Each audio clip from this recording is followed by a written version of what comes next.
Assalamualaikum warahmatullahi wabarakatuh. Perkenalkan, nama saya Diana Fitarini dari kelas 10 KKL 1.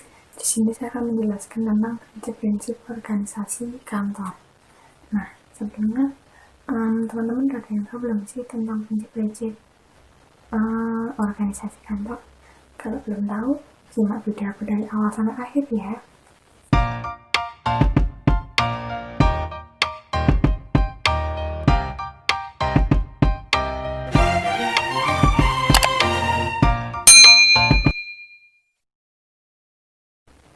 Nah, kalau buat prinsip umum dalam organisasi kantor itu ada 4. Yang pertama, jadi harus terdapat garis-garis otoritas yang jelas mulai dari bagian puncak hingga bagian terbawah dalam kantor.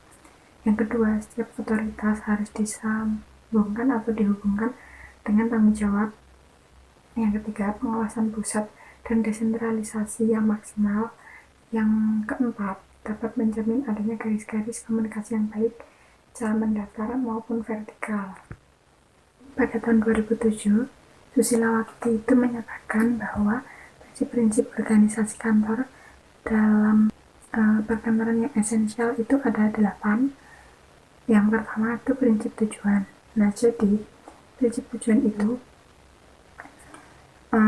suatu organisasi perkantoran itu harus dirumuskan dan dimengerti oleh masing-masing personalis dalam kantor.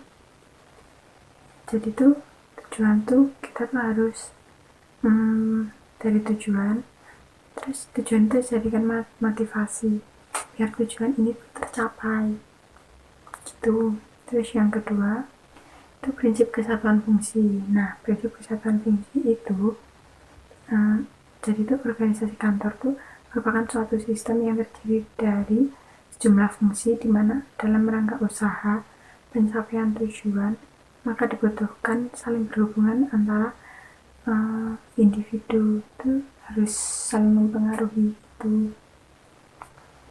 Terus yang nomor 3, prinsip individual.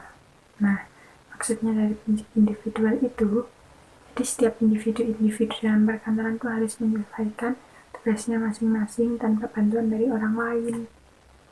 Terus yang nomor 4, prinsip kesederhanaan. Jadi maksudnya prinsip kesederhanaan ini setiap karyawan tuh dia jadi memudahkan para pelaksana atau karyawan tuh jadi mudah memahami sebuah pekerjaan atau tugas yang diberikan atasan. Terus yang nomor 5, prinsip wewenang sepadan dengan tanggung jawab. Jadi maksudnya setiap karyawan atau setiap orang dalam organisasi kantor harus diberikan wewenang atau tanggung jawab supaya dia dapat bertanggung jawab dalam pelaksanaan tugas tersebut. Yang nomor 6, nomor 6 ini prinsip laporan kepada atasan tunggal. Jadi dalam kantor itu kita cuman tanggung jawab sama satu orang aja, yaitu atasan dalam kantor itu. Terus yang nomor 7, prinsip kepengawasan dan kepemimpinan. Maksudnya pengawasan yang efektif itu dapat mempengaruhi dalam perubahan arah dalam mencapai tujuan.